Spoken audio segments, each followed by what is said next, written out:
One TV Patrol. Imburnal nga malapawan og baha sa Purok 1, Barangay Bulikay, Gibox Culvert na. Dili na makasinati og pagtaas sa tubig baha ang spillway sa Purok 1, Barangay Bulikay, Usami City.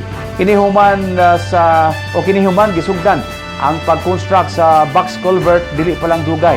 Duulan sa 3 milyones pesos ang gigahin sa Asenso Administration aron masulbad ang kahimtang taud-taud nang giantos sa mga residente sa maong purok.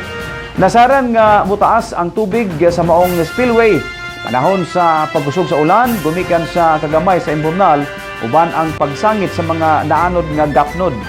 Sa pagsugod sa proyekto ana gayod ang presensya sa pipila ka mga personnel sa Mayor's Office o sa City Engineer's Office. Mapahiyumon kaayo ang panagway sa mga residente o mapasalamaton kaayo sa Asenso Usamis Administration nga sa katapusan hatagan na gayod og pagtagad. One TV Patrol.